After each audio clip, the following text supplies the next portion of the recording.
کر سکیں گے. لیٹس سی, انتظار کرتے ہیں. اپوزیشن کی جو بات لگ رہی تھی, جو میں نے حلیم عادل شیخ صاحب سے بات کی ہے, تو حلیم عادل شیخ صاحب کی بات سے تو مجھے لگ رہا تھا کہ شاید ٹھیک ہے, حکومت نے جو فیصلہ کر لیا, اب اس فیصلے کو دیکھتے ہوئے اب وہ دیکھیں گے کہ یہ کام کیا کرنے والے ہیں. بہرحال جی, آگے بڑھتے ہیں. لاہور کی 4 بچیاں لاپتہ ہوئی تھیں, وہ بچیاں واپس آئی ہیں. اس تمام واقعے میں ہوا کیا ہے, اس کی ڈیٹیلز بتاتی ہوں آپ کو.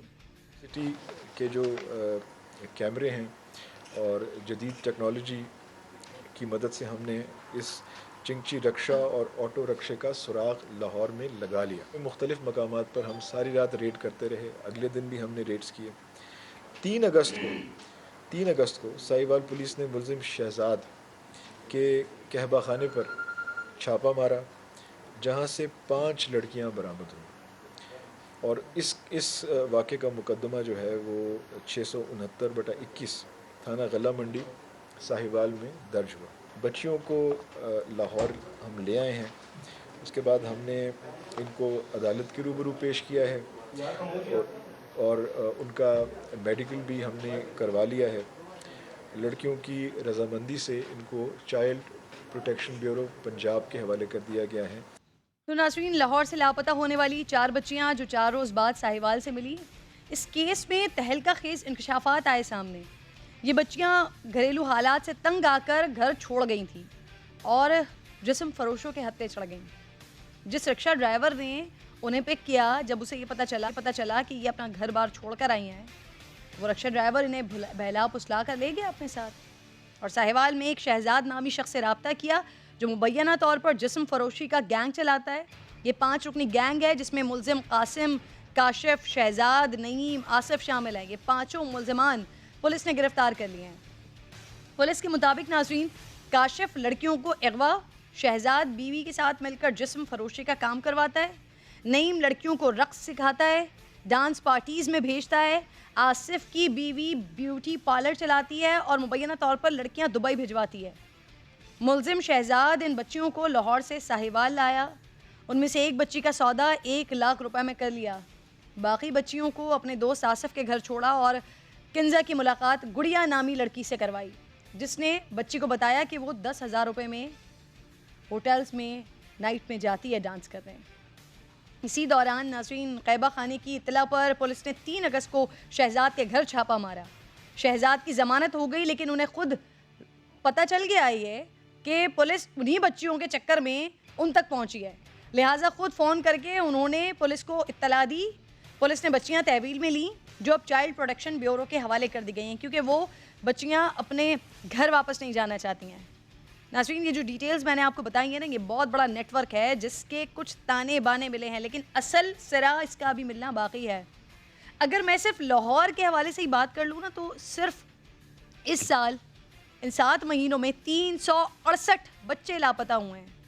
213 وہ بچے ہیں جو اپنی مرضی سے گئے اور پھر واپس بھی آ گئے. 84 بچے وہ ہیں جن کو پولیس نے بازیاب کروایا.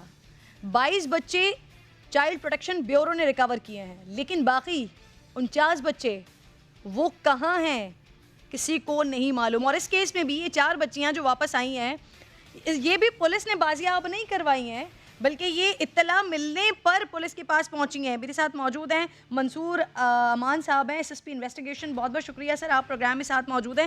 سب سے پہلے تو ان بچیوں کے حوالے سے ڈیٹیلز بتا دیجئے, کب اطلاع ملی آپ لوگوں کو, کہاں سے ریکور کیا آپ لوگوں نے ان بچیوں کو؟ جی بہت شکریہ آپ کا.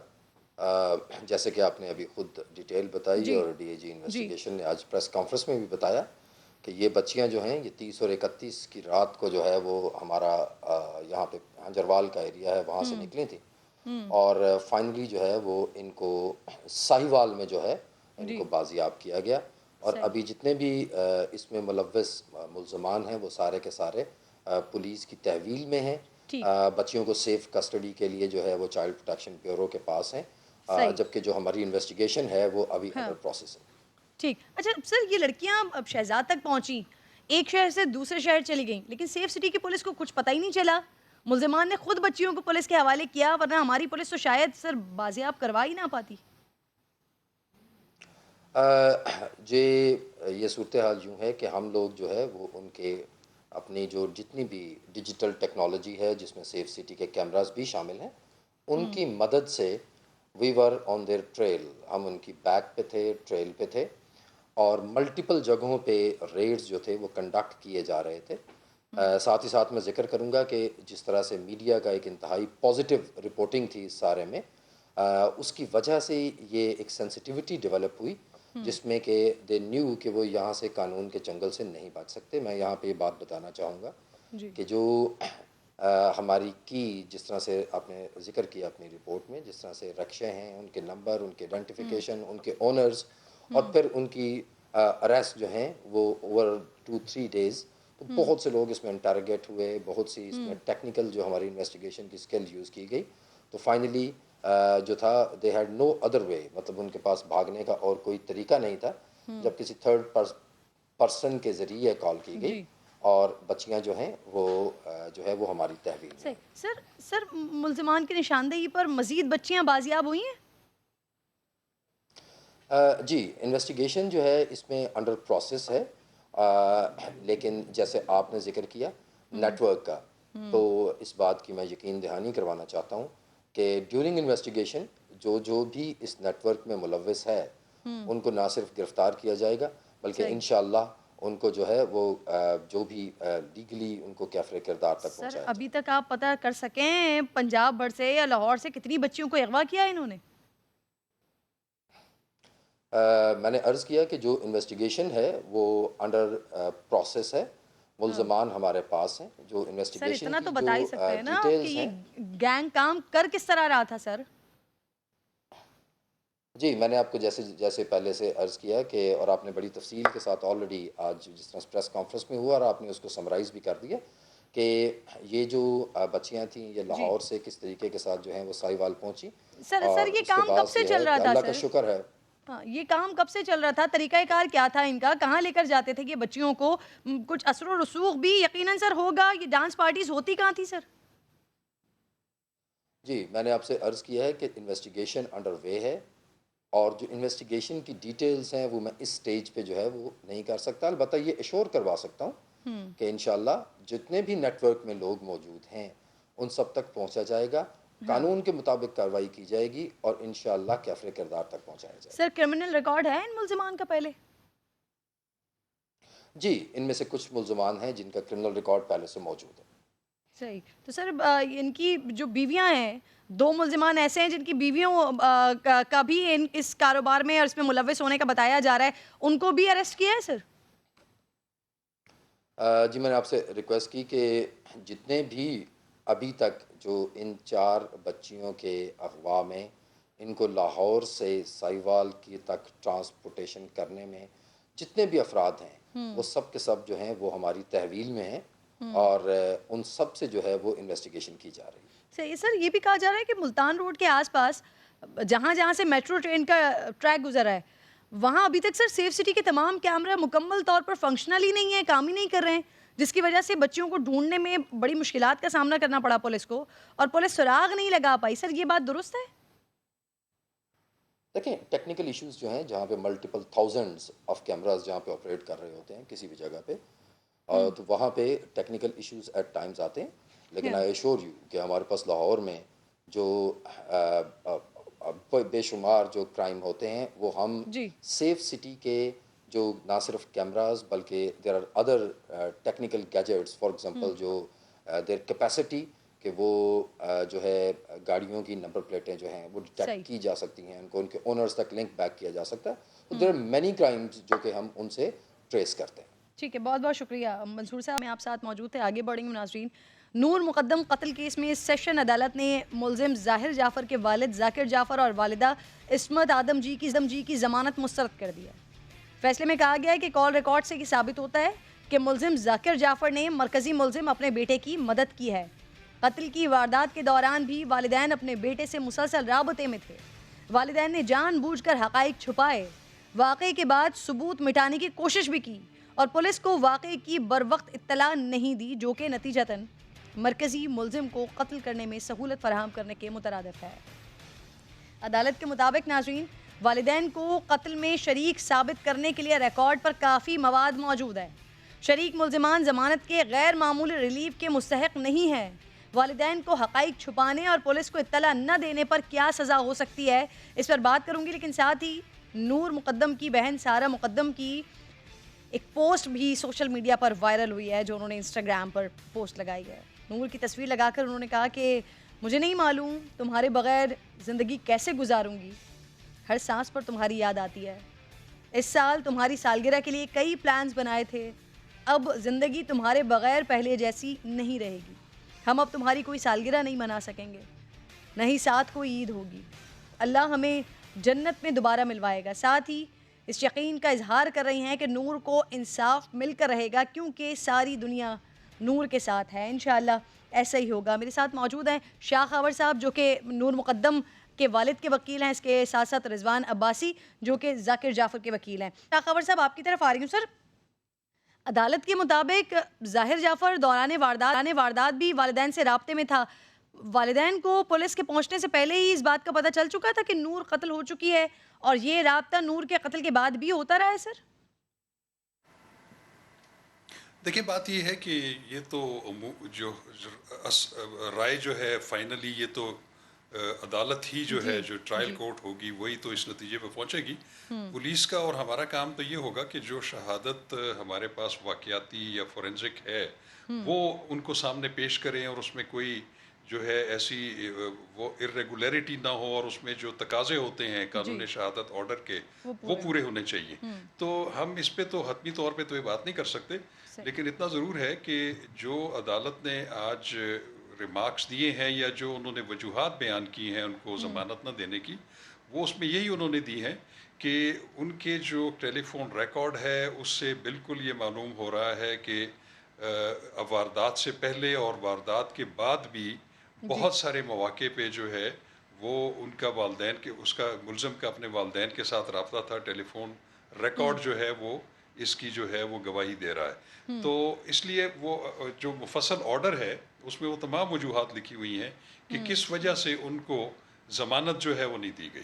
صحیح. سر, عدالت کے مطابق ظاہر کے والدین نے ثبوت مٹانے کی کوشش کی ہے, یہ کیسے ثابت ہوا؟ سر, کیا ملزمان نے جائے وقوع سے شواہد غائب کروائے ہیں یا چیزیں ادھر ادھر کی ہیں؟ سر دیکھیں ان پہ الزام یہ ہے کہ وہ جب ان کو اس بات کا پتہ چل گیا واردات سے پہلے, قتل سے پہلے, ان کے ملازم نے جب ان کو ٹیلی فون پہ بتا دیا, وہ بھی تب جب ان کے ملازم نے یہ دیکھا کہ وہ جو نور ہیں انہوں نے اوپر بیلکنی سے چھلانگ لگائی اور اس کے بعد انہوں نے وہاں سے بھاگنے کی کوشش کی لیکن ان کو روکا گیا, اور ملزم ظاہر نے ان کو پھر زبردستی پھر پکڑ کے اندر لے گیا. تو یہ کوئی معمولی واقعہ نہیں تھا جس کی اطلاع جو ہے وہ ملازم نے ان کے والدین کو دے دی تھی ٹیلی فون کے اوپر. تو اس وقت تو ان کو یہ چاہیے تھا کہ وہ بر وقت پولیس کو اطلاع کرتے یا اس ملازم کو ہی کہتے کہ آپ جائیں اور فوراً پولیس کو اطلاع کریں. انہوں نے پولیس کو اطلاع کرنے کی بجائے جو ہے وہ ریہیبلیٹیشن سینٹر میں رابطہ کیا. بالکل بالکل ٹھیک ہے. سر, رضوان عباسی صاحب کا بھی میں موقف لے لیتی ہوں. سر میں آتی ہوں دوبارہ آپ کی طرف. رضوان صاحب, ظاہر کے والدین ضمانت کے لیے سر اسلام آباد ہائی کورٹ سے رجوع کرنے جا رہے ہیں, سر کریں گے؟ جی دیکھیں, ابھی ہم آپس میں جو ان کے جو عزیز و اقارب جو ابھی کچھ بیرون ملک ہیں اور جو میرے کلائنٹ کے جو بھائی ہیں, میں ان سے بھی ڈسکس کروں گا اور اس کے بعد ہم اپنی جو بھی اسٹریٹجی جو بھی لائے عمل ہے وہ ہم اختیار کریں گے. انشاءاللہ جلدی ہی ہم فیصلہ کریں گے اس بارے میں. سر, عدالت کے مطابق ان تینوں کے درمیان متعدد بار ٹیلی فونک رابطہ ہوا ہے سر, اور یہ رابطے نور مقدم کے ملزم ظاہر جعفر کی تحویل میں ہونے اور قتل ہونے کے بعد تک جاری رہے تھے. یعنی دونوں کو پولیس سے پہلے ہی پتہ چل چکا تھا کہ نور قتل ہو چکی ہے. سر رضوان صاحب دیکھیں بات یہ ہے کہ ابھی تک یہ ساری جو چیزیں ہیں یہ کچھ بھی کلیئر نہیں ہے. نور مقدم کے ٹائم آف ڈیتھ جو ہے ابھی وہ سرٹین ہونا ہے, وہ بھی ابھی تک سرٹن نہیں ہے کہ ٹائم آف ڈیتھ ایکچولی تھا کیا. ایف آئی آر کے مطابق جو ٹائم آف اکرنس لکھا ہوا ہے وہ that is 10 o'clock. Post mortem report کے مطابق جو ٹائم آف اکرنس ہے وہ 3 o'clock ہے, اور جو ٹیلی فونک رابطے یا ٹیلی فونک کالز ہیں, اب وہ کالز ہیں کیا, وہ ان کی کوئی ڈیٹیل سامنے نہیں ہے. پروسیکیوشن کیس کا جو کیس ہے جو میرے کلائنٹ کی حد تک ہے وہ تمام جو ہے وہ سرمائزز کے اوپر جو ہے وہ مبنی ہے. وہ اس میں بہت سارے ifs and buts ہیں. تو اس لیے یہ کوئی بھی چیز سرٹن نہیں ہے، اور کیونکہ بیل ٹینٹیٹو اسسمنٹ ہوتی ہے تو اس کا جو ہے رضوان وہ صاحب، حتمی طور یہ پہ جو نہیں پسٹل ہے کہا سر، جا سکتا۔ جی رضوان صاحب، یہ جو پسٹل ہے یہ ظاہر کے والد کی پسٹل ہے جس سے گولی ماری ہے نور کو، اور جائے حادثہ سے جو پسٹل برآمد ہوا ہے وہ ذاکر جعفر کے نام پر رجسٹرڈ ہے سر؟ دیکھیں یہ پتہ نہیں کس نے کہہ دیا آپ کو، ریکارڈ کے اوپر تو ایسا نہیں ہے کہ وہ پسٹل جو تھا کسی قسم کا وہ یوز ہوا ہے یا پسٹل سے گولی ماری گئی ہے۔ پسٹل سے تو گولی مارنے کا کوئی ایسا کیس ہی نہیں ہے، نہ جو پسٹل ہے وہ ویپن آف اوفینس ہے اس کیس میں۔ جی پسٹل میں گولی پسٹل پھنس جو گئی ہے تھی سر۔ نہیں، کیسے کہہ سکتے ہیں کہ جی یہ پسٹل جو ہے یہ اس واردات میں استعمال، پسٹل تو گھر میں موجود ہے، اور اس واردات میں جو ہے پسٹل کے استعمال ہونے کا کسی قسم کا کوئی ثبوت موجود نہیں ہے، نہ کوئی سر جائے ایسی وقوع رپورٹ پر، موجود جائے ہے۔ وقوع پر تھا نہیں تھا سر رضوان صاحب؟ دیکھیں پسٹل گھر میں موجود تھا، پسٹل کا کوئی جائے وقوع کے اوپر کوئی ایسی چیز نہیں تھی کہ نہ پروسیکیوشن کیس کوئی ایسا کہتا ہے کہ جائے وقوع سے جو ہے یا اس جگہ سے پسٹل ملا یا اس کا کوئی فنگر پرنٹ کوئی انہوں نے لیے ہوں کہ وہ، اور یا یہ انہوں نے سرٹین کرنے کی کوشش کی ہو کہ یہ جو فائر کرنے کی کوشش ہے یہ اس کی لائف یا اس کی ایج کیا ہے، یہ فائر کرنے کی کوشش کب کی گئی ہے۔ تو یہ ساری چیزیں جو ہیں یہ اس کا ریئلٹی کے ساتھ کوئی ایسا تعلق نہیں ہے۔ اور آپ تردید کریں اس بات کی شاہ خبر صاحب، سر شاہ خبر صاحب، سر آپ کے پاس پسٹل کے حوالے سے اطلاعات ہیں سر؟ موقع پر موجود تھی پسٹل، جائے وقوع پر موجود تھی سر؟ دیکھیں میں اس وقت رضوان عباسی ہمارے کولیگ ہیں، مجھے بڑے عزیز ہیں، ان کا یہ رائٹ ہے کہ وہ ان کو ڈیفینڈ کر رہے ہیں، لیکن میں اس موقع پر اس پروگرام میں ان کے ساتھ کوئی جواب نہیں دوں گا، نہ میں وہ اس طرح کی بحث کروں گا جس طرح ہم عدالت میں کرتے ہیں۔ لیکن غالباً رضوان عباسی صاحب کو شاید چونکہ پولیس فائل نہیں دیکھی ہوئی، ان کو اس بات کا علم نہیں ہے۔ یہ پسٹل واقعی جائے وقوع سے ہی برآمد ہوا تھا، اور یہ ان کے والد کا لائسنس یافتہ پستول ہے، اور اس میں جو ہے گولی پھنسی ہوئی تھی، تو اس کو اگر چلانے کی کوشش کی لیکن وہ چلی نہیں۔ لیکن اصل میں جو کرائم ویپن ہے وہ خنجر ہے، وہ چاقو ہے۔ تو یہ بھی ایک سپورٹیو ایویڈنس ضرور ہے کہ یہ پسٹل بھی جو ہے جس وقت اس کو گرفتار کیا گیا اس کے کمرے میں سے، تو اس وقت یہ پسٹل وہیں پہ نکلی تھی، وہیں پر تھی سر۔ وقوع کے بعد ذاکر جعفر اور اہلیہ نے شواہد چھپانے کی کوشش کی ہے سر، بیٹے کا بھرپور ساتھ دیا ہے، لیکن اب بھی وہ بڑے دھڑلے سے کہہ رہے ہیں کہ بیٹے کے ساتھ نہیں کھڑے ہوئے۔ خبر صاحب دیکھیں بات یہ ہے کہ ان کا موقف یہی ہے۔ یہ رضوان عباسی صاحب نے عدالت میں بھی یہ کہا تھا کہ وہ اس کے ایکٹ کو آن نہیں کرتے بلکہ اس کو کنڈیم کرتے ہیں، لیکن بات یہ ہے کہ ان کو جس جرم میں گرفتار کیا گیا ہے وہ یہ ہے کہ انہوں نے وہ جو شہادت تھی جو قتل کی اور اس کے ساتھ جتنی ریلیٹڈ ایویڈنس تھی اس کو واش آؤٹ کرنے کے لیے، اس کو سویپ آؤٹ کرنے کے لیے ان تھراپی ورکرز کو بھیجا تھا کہ تاکہ آپ وہاں سے یہ تمام چیزیں، تمام جو ثبوت ہیں ان کو غائب کر دیں۔ یہ ان پہ الزام ہے، اور ان پہ اعانت جرم کا بھی الزام ہے، قتل کا۔ تو یہ تو چونکہ ایک ضمانت کی درخواست کے دوران جو ہے یہ عمومی سی رائے قائم کرنی ہوتی ہے عدالت نے، اور یہ عدالت کا جو ہے ثوابدیدی اختیار ہوتا ہے، اور انہوں نے ثوابدیدی اختیار استعمال کیا۔ سر کوئی 40 گھنٹے کی سی سی ٹی وی فوٹیج بھی ملی ہے سر؟ کوئی بھی ایسی چیز شاہ خبر صاحب مزید کوئی فوٹیج بھی ملی ہے 40 آورز کی؟ کہاں سے جی؟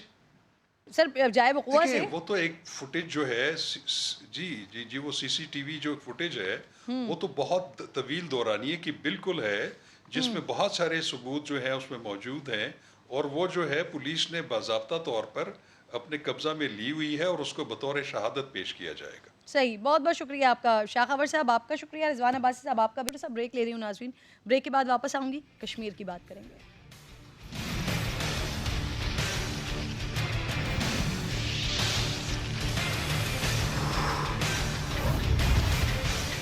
بھارت کی کشمیر میں غنڈہ گردی نہ قبول کی تھی نہ قبول کریں گے۔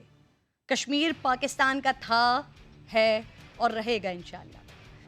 چاہے ہندوستان مقبوضہ کشمیر کی خصوصی حیثیت ختم کر دے یا سارا آئین و قانون تباہ کر دے، یہ حقیقت تو نہیں بدل سکتی۔ کشمیریوں کے دل پاکستانیوں کے ساتھ دھڑکتے ہیں۔ کشمیریوں کی ہر صدا کا جواب پاکستان کا بچہ بچہ دیتا ہے۔ آج نہیں تو کل کشمیر تو آزاد ہوگا۔ کشمیریوں کو غلام بنانے کا خواب تو کبھی پورا نہیں ہوگا۔ وزیر اعظم پاکستان جناب عمران خان نے گزشتہ 2 سالوں کے دوران دنیا کے ہر فورم پر کشمیر کی آواز اٹھائی ہے، کیونکہ ان کی نہیں، 22 کروڑ عوام کی آواز ہے۔ کشمیر کیا چاہتا ہے؟ صرف آزادی۔ ہر فورم پہ میں کشمیر کی جنگ لڑوں گا۔ نریندر مودی کو صاف بتانا چاہتا ہوں کہ آپ کی اینٹ کا جواب ہم پتھر سے دیں گے۔ یہ میرا ایمان ہے کہ اب کشمیر آزاد ہو۔ میں اپنی طرف سے آپ کو کمٹمنٹ دیتا ہوں کہ ہر فورم کے اوپر اس کو اور تیزی سے ہم بڑھائیں گے۔ نریندر مودی، جو آپ نے 5 اگست کو یہ قدم اٹھایا تھا اس کو ریسٹور کریں۔ جب تک جو 5 اگست کے انہوں نے جو قدم اٹھائے ہیں وہ واپس نہیں لیں گے تب تک نہیں۔ ایک ہی آواز آئے گی، آزادی، آزادی۔ کشمیر زندہ باد، پاکستان زندہ باد۔ تیرے وطن تیری جنت میں آئیں گے ایک دن۔ ناظرین، پاکستان کے ساتھ دنیا بھر کے کشمیری آج کے دن کو یوم استحصال کے طور پر منا رہے ہیں، اور ہر درد دل رکھنے والا انسان کشمیریوں کے ساتھ کھڑا ہے۔ دہشت گرد ریاست بھارت نے 2 سال پہلے جنت نظیر وادی مقبوضہ کشمیر کی خصوصی حیثیت ختم کی تھی، جس سے سب سے بڑا نقصان خود بھارت کو ہوا ہے۔ کشمیر کی خصوصی حیثیت ختم کر کے مودی نے پاؤں پر کلہاڑی نہیں بلکہ کلہاڑی پر پاؤں دے مارا ہے۔ مقبوضہ کشمیر میں ہر سال 10 لاکھ سے زائد سیاح آتے تھے، جو کشمیر پر قبضہ کرنے کی کوشش کے بعد سالانہ صرف 20 سے 25 ہزار رہ گئے ہیں، یعنی تقریباً مقبوضہ کشمیر میں سیاحت تو ختم ہو چکی ہے۔ بھارتی حکومت معیشت کے اس شدید نقصان کو کووڈ-19 سے جوڑنے کی کوشش کر رہی تھی، لیکن بھارت کے محکمہ سیاحت کے دستاویزات کے مطابق مقبوضہ کشمیر میں سیاحت کے شعبے کو سب سے بڑا دھچکا 5 اگست 2019 کے بعد پہنچا ہے۔ سیاحت کی مد میں اربوں روپے کا نقصان ہوا ہے بھارت کو۔ یورپی ممالک کے علاوہ برطانیہ، امریکہ، اسرائیل، Thailand, Malaysia, Indonesia, Vietnam, Singapore, Canada اور آسٹریلیا جیسے کنٹریز سیاح کشمیر آتے تھے وہاں سے، جو مقبوضہ کشمیر میں مودی کے فیصلوں کے بعد آنے سے کترا رہے ہیں یا ان کو آنے کی اجازت بھی نہیں مل رہی ہے۔ اس وقت کووڈ کی وجہ سے زراعت کا شعبہ بھی بری طرح متاثر ہے۔ کشمیریوں پر صرف بندوقوں سے ظلم نہیں ہو رہا ہے، ان کا معاشی قتل بھی کیا جا رہا ہے ناظرین، تاکہ وہ کھانے پینے کو بھی ترس جائیں۔ بات کرنے کے لیے مشال ملک مجھے جوائن کر چکے ہیں پروگرام میں۔ مشال، آپ کو خوش آمدید کہوں گی۔ کشمیر کی خصوصی حیثیت کو ختم کیا درندہ مودی نے، 2 سال ہو گئے آج اس بات کو۔ پاکستان حکومت کی طرف سے جو کوششیں کی جا رہی ہیں، ہر فورم پر آواز اٹھائی جا رہی ہے کشمیر کی، کیسے دیکھتی ہیں آپ ان کوششوں کو؟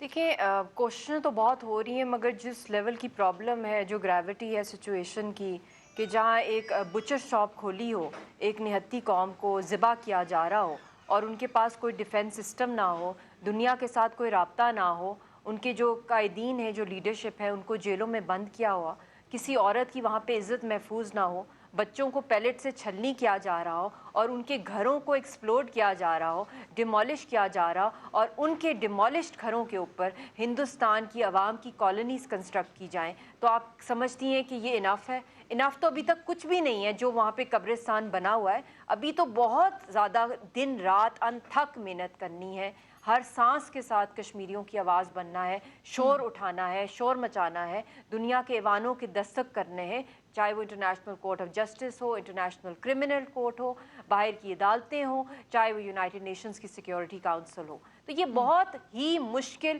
اور میں سمجھتی ہوں کہ لمبی وقت بھی نہیں ہے، اب وقت بہت تھوڑا رہ گیا ہے، کیونکہ قوم وینٹیلیٹر پر ہے اور 40 لاکھ ہندوستانیوں کو یہاں پہ آلریڈی ان 2 سالوں کے اندر ڈومسائلز مودی کی خونی سرکار نے ایشو کر دی ہیں۔ مشال، یہ ساری چیزیں جو آپ بات کر رہی ہیں، یہاں پر آ رہی ہے، یہ ممکن کیسے ہو پائے گا؟ ایک طرف پاکستان کا اسٹانس تو بڑا کلیئر ہے، وزیر اعظم پاکستان بڑا کلیئرلی کہہ چکے ہیں کہ بھارت سے جب تک بات ہی نہیں ہو سکتی جب تک یہ خصوصی حیثیت کشمیر کی واپس نہ آ جائے، لیکن اگر یہاں پر ساتھ ساتھ آپ مسلم امہ کا کردار دیکھیں، ترک صدر رجب طیب اردوان بڑا سخت اسٹانس لیتے ہیں، لیکن اس کے بعد پھر بڑی خاموشی، اور پھر بھارت کے ساتھ ان کے تعلقات، اسی طرح سے دیگر امہ، ان کے کردار کو کیسا دیکھتی ہیں آپ کشمیر کے معاملے پر؟